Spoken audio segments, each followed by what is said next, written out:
Pardon me. Hello, everyone, and welcome back to Fierce Honest Hearts. I'm Heidi Ferguson, and next to me is Fereshta Ramsey, and we're back again. I just unloaded a bunch of stuff that was heating me up, and we're laughing about it because I'm like, a few moments before that, I was really cold and had my heating pad on, had my fingerless gloves, and now I've taken them off, and I even have my remote for my fan if I need it. Oh my gosh. Anyway, so appreciating a little bit of laughter as we start this off today. Okay. As always, we'll do a little check-in and then we'll just kind of go from there. Let me just start by saying that I have been in this, I want to call it a perpetual, yeah, it's this perpetual state of anxiety. And I'm feeling, I mean, I know this, I'm going to just say it. It sounds however it sounds. I'm getting comfortable with it right now. Like I'm getting it to a place where I'm like, I'm resolved. I'm like, okay, this is where I am. And I know that I won't be here forever, but this is where I am. And I've been here for a little while. And the other thing that I have become aware of with some help from a friend is that I have a high tolerance for anxiety, which I didn't realize. And this is the first time I think in my life that I have held anxiety at this level for this amount of time. Yeah. And naming it, I will say right now, as I name it, I feel a little bit better just talking about it because it normalizes it when we talk about it. And I'm like, yeah, okay, it's where it is, and I'm okay. And yeah, that's where I am right now with that. I'm seeing my nephew on Saturday for a second time in less than 20 days, which I'm excited about. Marquette plays Seton Hall. And so my friends and I are headed to New Jersey for that game on Saturday late afternoon. And yeah, just looking forward to seeing him again live. Give him a little love and cheer him on from the sidelines. So that's kind of what's up for me. That's my check-in for now. Yeah. What about you, my friend? What's happening? Wow.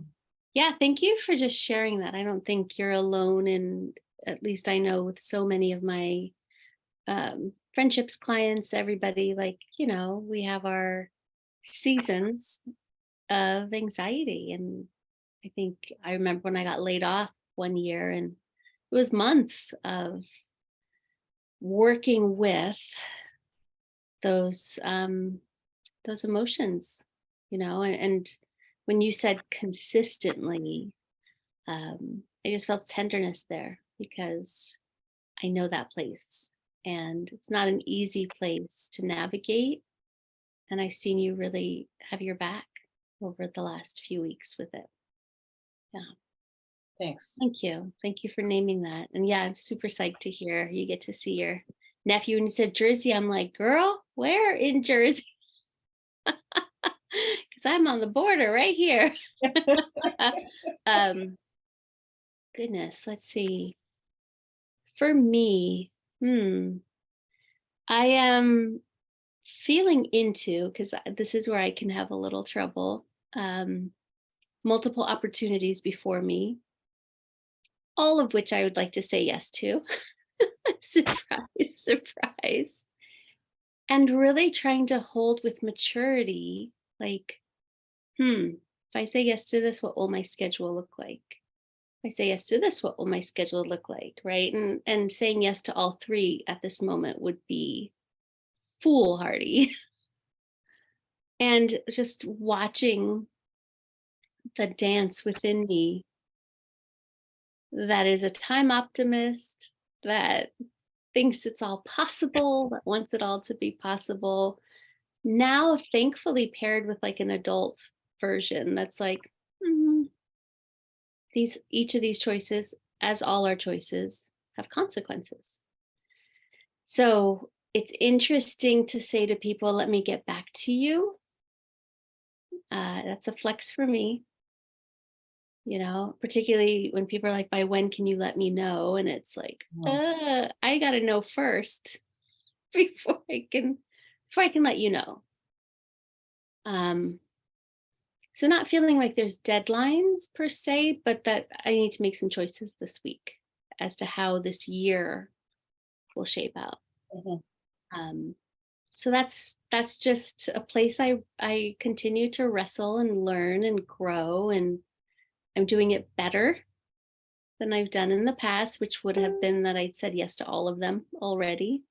So we just like progress. Um, to say, let me get back to you. And I think some FOMO, like genuine FOMO comes up of like, oh, but that would be cool, but that would be cool too. And gosh, like, you know, um,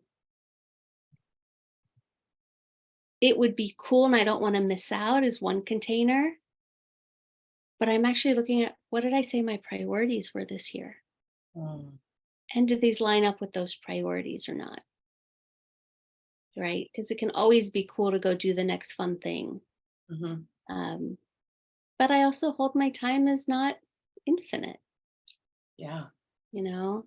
And then I think what hit me today, I was reading something, and I don't know if this is coming up because there are people in my life I love who are older, um, or if it's my own mortality that I'm looking at a little, but it was something to the effect that the average lifespan is about 80 years. Obviously, some of us live way past that, some not even that much. But the numerical setup was 4,000 weeks. Okay. If you're lucky, if you're privileged to Mhm. 80, right? Mhm. And I'm just noticing how quickly my weeks go Yeah. and just feeling that like, oh, 4,000 weeks. Well, there's 52 weeks in a year. And yes, they all string together. Um, and not, I guess I'm not asking for more than the 4,000 weeks. I think that is already wonderful and generous and a privilege. But a deeper question of, if 4,000 weeks is true, what do I not want to miss today? Mm. Like because we set up this time as we did, I had some time to look out at the water, and there are these cute little buffleheads. They look like little black and white penguin ducks, and they're tiny and they dip under the water. And it's like, I want to make sure I'm doing stuff like that every day if the weeks go by this fast. So, yeah, just something there around savoring more of life, Yeah. just a clarity that it is finite. Yeah. Yeah, that's my share. Hmm. Thank you. That was beautiful. Yeah. And I'm seeing your maturity and your growth in, having several things laid out before you, being real about what is possible, um, and having FOMO, knowing there are things you're gonna miss out on that you don't want to miss out on. But on the flip side, that's that's one of the consequences of not doing all the things. Um, and then taking care of yourself so you aren't so overwhelmed with, even though the things you enjoy doing, but Mm, not having any time in between, mhm, or shortening or whatever. And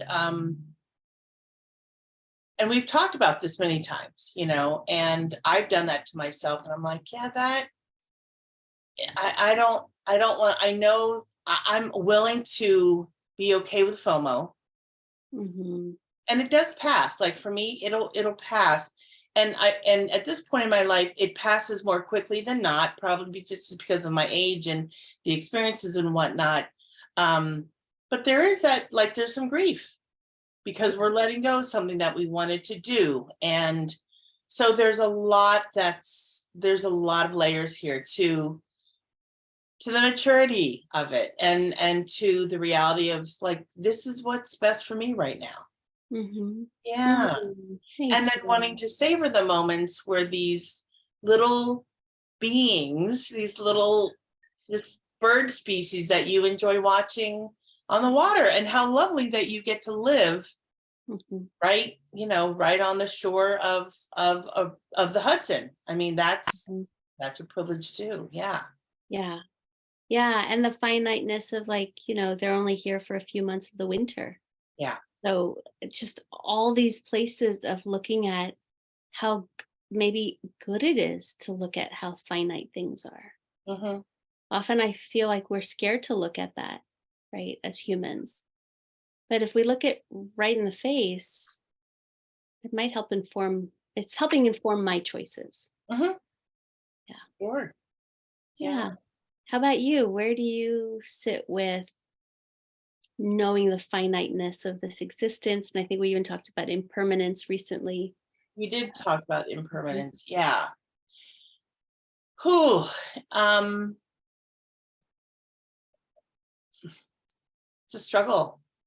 Like, that's where I first am with it, like the finiteness of time,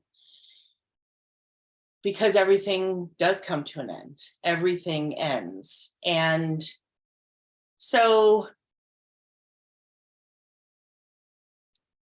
because I really want to pay attention to what is happening in my life, um, and I will say, of course, there's some days that are better than other days, some hours, some moments that are better than others. But when I'm really present with myself, that's when it really blossoms. And I'm like, oh my gosh. And I have this kind of awe, emotion of awe, like, I can't believe that I got to experience this, or I can't believe I got to see this. And I deserved to watch that happen. I deserved to watch the progression of this plant grow and thrive, and that kind of thing. Um, and I will, and so in those moments, I don't know that I'm necessarily aware of the finiteness of time, even though it's existing. But I'm more in the space of appreciating. And Mhm. so, as I get older and as I live, that's the state that I really want to be in, that I really want to stay in as much as I can. Um, and when I think about my mother's side of the family, she's the youngest of 11, 12, 13 kids, a lot of kids. And yeah, and my mom is 88. She's 88. Like, that's really incredible. And she has two other siblings that are a little bit older than her that are, still here. And like, to live that long, I'm like, that is remarkable. Mhm. So, and then really appreciating the work that I've done on myself so that I can have a better relationship with my mother, because we never know. We just never know. And I don't know if I'm answering your question out, but I feel like all this kind of plays into it. Yeah, I mean, definitely in terms of how you relate to it being finite and then how you show up knowing that. I Yeah. just think, like, in my 20s and 30s, it didn't occur to me as much as it is in my 40s. Yeah. And I imagine it'll continue to be more emphasized. Mhm. But there's something, I could see how it could be completely scary. And I can also see how it's helping me harness time differently Mm, and harness relationships, right? Like, show up in ways that maybe I think I have tons of time to yeah. show up a certain way. And it's like, yeah, you might not see this person more than 10 more times, Right. really, if you think Yeah. of it. Yeah. And that's very different than even if they say live 10 more years. Right. Start thinking about the amount of times you might spend with someone. Yeah. I mean, I feel like it veers on the edge of like being morbid, but I think it's a really healthy morbid, right? Yeah. I mean, it does. And like, I would say the upside of that is considering, like, yeah, I want to make the most of my time with these people or that person. And like you said, to consider, like, to consider the fact that I might only see this person 10 more times, 5 more times, that's really heavy. And it kind of, for me, it snaps me out of my whatever state I'm in to Mhm. pay more attention and to be more mindful. Yeah, it just And takes all the bullshit out of the it way for me. completely removes the BS. 100% it does. Yeah. Mhm. Yeah. And it forces, I will say for myself, it forces me to want to be more authentic, more real, more vulnerable, because I think to myself, I have nothing to lose. I Mhm. have nothing to lose here. So why wouldn't I do this? Or why wouldn't I say that? Or why wouldn't I go here? You know, it affects everything. Oof. Yeah. Who knew that we were going to go here today? It's a little light conversation. Right. And this, connects for me. I'd sent you that Daniel Mate video where he talks about some level of acceptance for parents and then Yeah. also some level of shifting those dynamics, Yeah. um, which I will say in my clientele is coming up a lot. Mhm. I'm going to say the parent child dynamics, even as an adult, is coming up a lot for people. I don't know, it just happens to be my people, or if like a lot of people are just thinking about this and the demographics high, but I have been sitting with, and the genuine question of at what point do we have compassionate acceptance for our and also for ourselves, Yeah. right? Not just for the other person, but for like the part of us that will need to grieve, the part of us that will need to settle into like something that maybe is less comfortable than what we want. Sure. Um, and I think that when I asked him, like, how did you come to this genuine place of acceptance? I loved his answer. He was like, fuck around and find out. Like every time I tried to do all these other things, it didn't work. And what I knew was going to have to happen is some level of acceptance. It's almost like when you try every other thing, and this is the door that's left Yeah. to open. And I know we're both on that journey. So I wonder for you if it's been an incremental progression or like a one time acceptance or somewhere in between. I know that sounds fantastical now that I say it out loud, but One time thing. Yeah, I just flipped over in my bed one day and I was like, okay, no yeah, probs. yeah. It's been incremental Mhm, and it was with a lot of work, a lot, a mhm, lot of deep personal inner growth work. Um, and very intentional. And so the reason I say that is because I wouldn't I wouldn't be at a place in my relationship with my mother if I hadn't done the work. And so the gratitude is exponential. I can't even grateful, and the gratitude is to myself for doing the work. Um and it was after my father had passed, and it's now been a little over 15 years, and I just thought I want to have a better relationship. I don't know what that looks like. I don't know what it feels like. I mean, there were so many unknowns. All I know is that I want to have a better relationship. mhm. And like I said, there were a million tears shed and a million words shouted, and a lot of anger, a lot of shadow work, a lot of uncomfortable things that have come up. And I'm like, yeah, yeah. And I can't remember the exact moment, but I do remember one day having the same kind of conversation that I've had with her a million times, which is very, very surfacey, right? And not feeling frustrated and not feeling aggravated, and just being like, that's where we are. And I can love her in that. I can love her with that, even though I would like more from her. I know, and I really, really, really believe this with the depths of my heart, that she is doing the best that she can. She is. And I'm also doing the best that I can. So I want to say it's a two-way street, but it's more than just a two-way street. There are a lot of levels to it. There's a lot of work that's been done.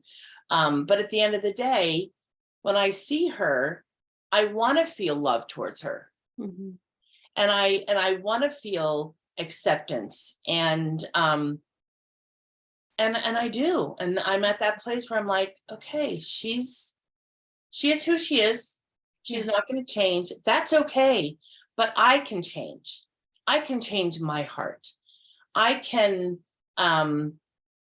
provide for myself, or have my friends provide for me the things that she can't. And so, is it Einstein that says, you do the same things over and over expecting a different result? So I was doing that for many, many years and killing myself. And I'm like, I'm not. Enough of that. It's not serving me. It's not serving her. It's not serving our relationship. So I need to do it differently. And I'm glad that I had the support. And let me also preface this by saying, our relationship is by far not perfect. And I'm still working on myself, and that'll be something that I do until the day that I die and beyond. But I'm at this point, I'm satisfied.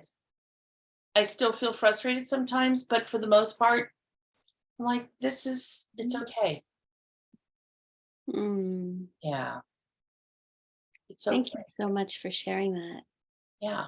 Yeah, I imagine it's a journey many are on and can relate to. I'm also just hearing this, like, some sanity that came to you eventually, of like, how many times am I going to hurt myself before I do it differently? Right? Because what I gathered even in that one video was like, what if this is just this person? This is just as much as they can be aware of and do. Then it's not personal, but the work was how much we can take it personally. Yeah. Right. And I share that with you. I feel like I'm I don't know if it's newly on the journey, but maybe recommitted to that journey of like, this is not the same as like the depths I might go to with some of my closest friends, including you. And it's only my expectation that it should be that way. Yeah. That's bogging this down. Right. It's my expectation that anyone should be similar to me, should want to go to the same places as I do, will have the same interests and values. I mean, that's kind of arrogant and a bit righteous. Yeah. Yeah. And it all comes from this well-intentioned wanting to belong and connect place. But being like, well, aren't there things we could connect on anyway?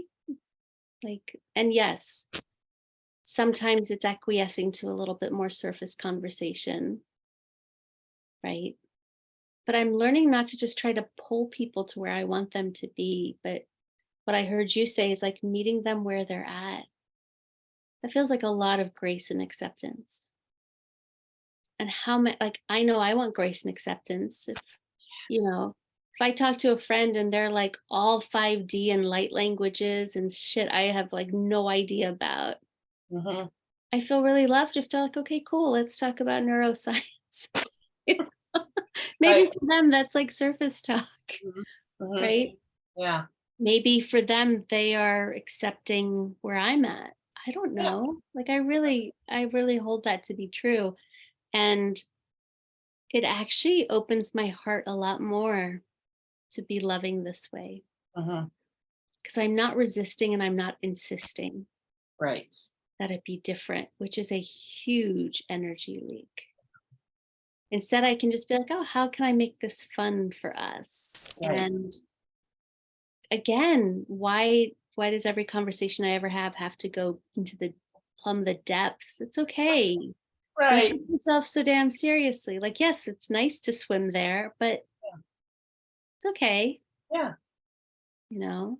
Yeah. Maybe not making it I don't know how to articulate this, but like not making it the most important conversations. And in some ways, not making it the most important people, Right.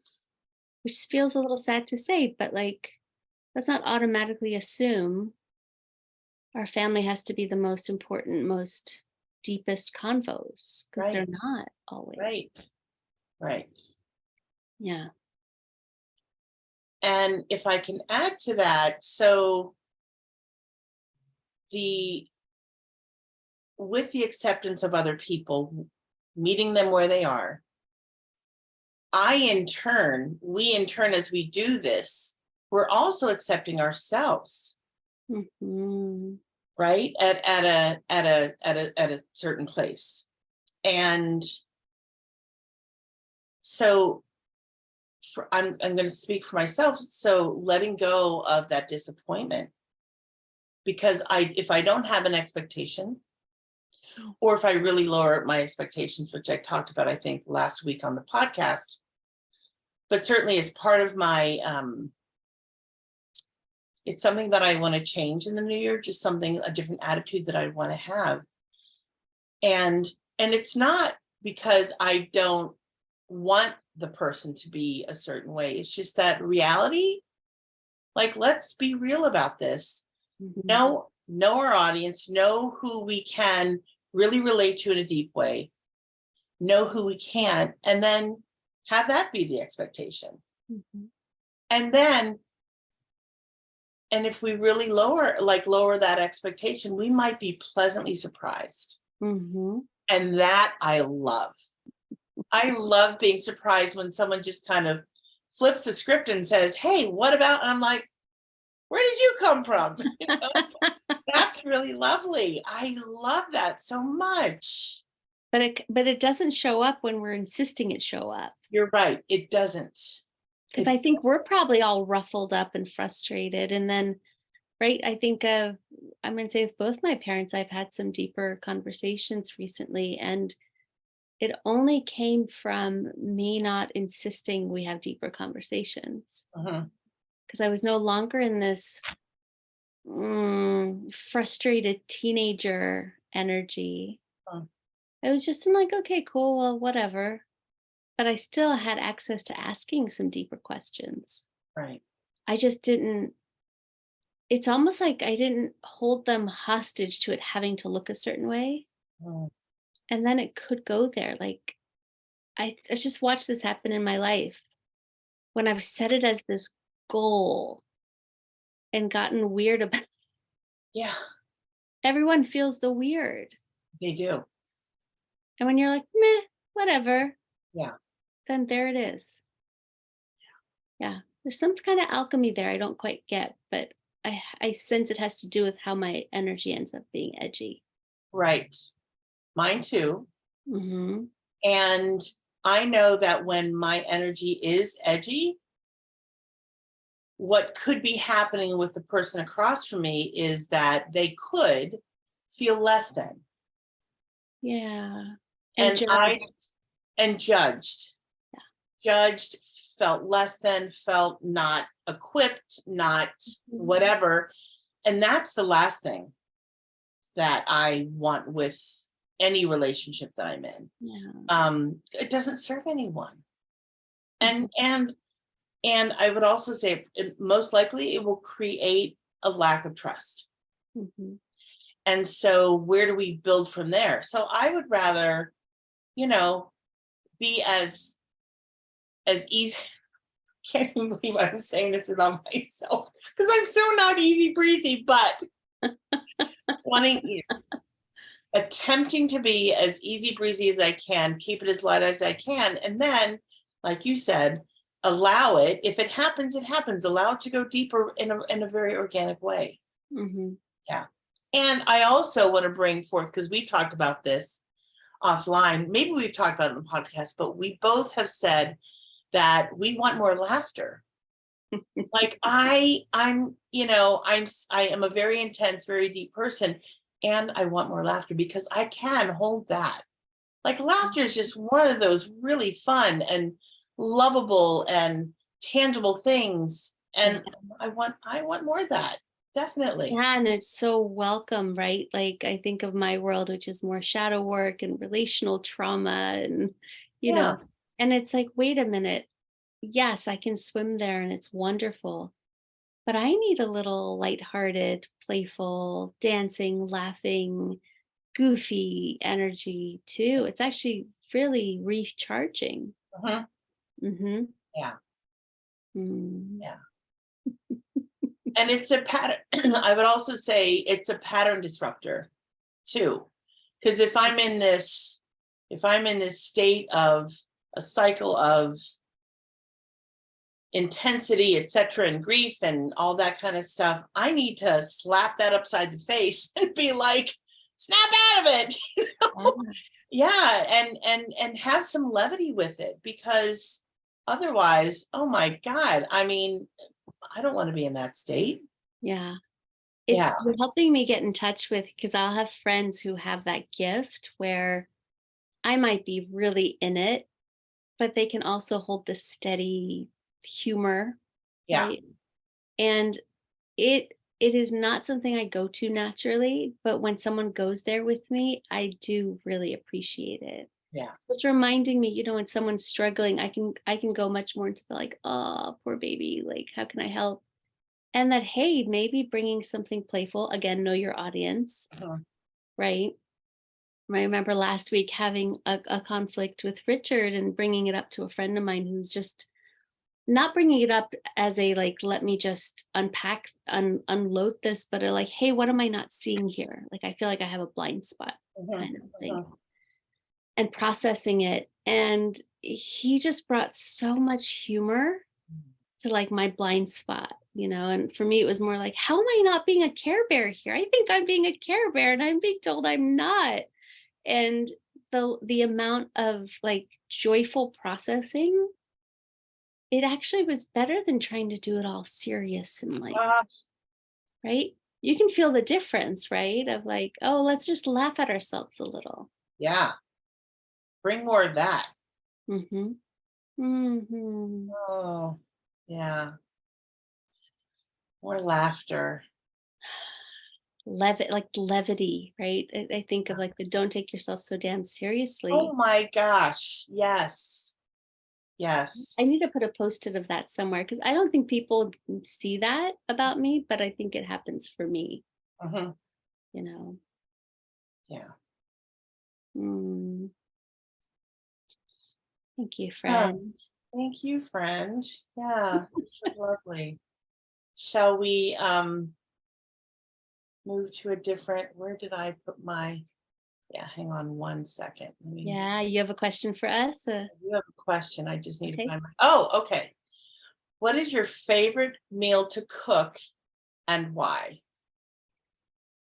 Hmm. Okay. Well, we co-cook here, so I'm definitely having more things to try recently. I would say spaghetti squash, like roasted Okay. in the oven as the like pasta. and then making like a ragu, not entirely from scratch, but like starting with all the garlic, oiling up the oregano powder, the leaves, Mhm. adding like the really good grass-fed ground beef, pouring like a tomato sauce over it, and then like letting that, I think it's the slow simmer thing, Mm. like letting that just hang on low for an hour or two, and then ladling all of that on top of the spaghetti My squash God, that sounds so good. with just a little pecorino romano like sprinkle on top. Mhm. Um, that to me feels like all the warm, yummy things of the world. Yeah. Mhm. Yes. 100% yes. How about Yum. you? What's your Yeah. favorite thing to cook? Um, Gosh, I have a couple things, but so we are in the season of Brussels sprouts. I It's didn't my know that. favorite. It's my favorite vegetable season, um, and I've tried a bunch of different recipes with Brussels sprouts, but I come back to the basics. So there's a produce store called Produce Junction. It's a chain. I think it's beyond Philadelphia and Pennsylvania, but anyway, and they're huge. The Brussels sprouts are like maybe that they're huge. So I cut them in half, take off the stem, have all the leafies, floating around, and then a little bit of olive oil, salt and pepper, throw them in the oven. And what I've learned is that after they're cut and when I put them on the cookie sheet, they're flat. I put the flat side down and then halfway through I kind of toss them and then yeah. And then I put a balsamic glaze on them. And that was actually my dinner last night. And it was so lovely. And I love the crispy leaves that have fallen off and that have, roasted. Oh my God. It's so Oh, easy, but so so delicious. yes, you made me look for our glazes last week because I was like, wait, what? Yeah. Yum and cozy. And so cozy. Mhm, Yes. mhm, Yes. Definitely a favorite. And easy. mhm. And really easy to do. I love a simple, a simple recipe that is like Yeah, 3 or 4 steps and that's it. Yeah. yeah. We're really appreciating, the oven in the winter because those things don't necessarily need to be babysat the same way things on the stove do. Right. Um, and yeah, just all the roasty things feel really good. And it heats up the kitchen. Yes. Yes. So great. Oh, thank you. Um, Thank you, friend. And thank you to our audience for being here with us.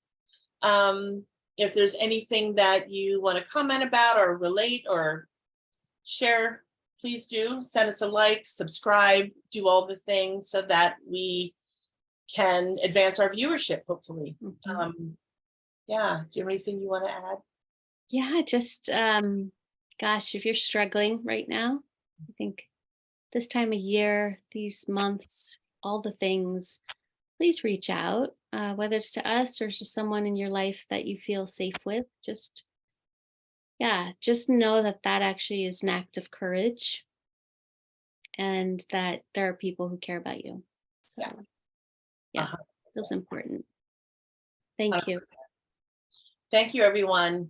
Until next time. Bye. Bye.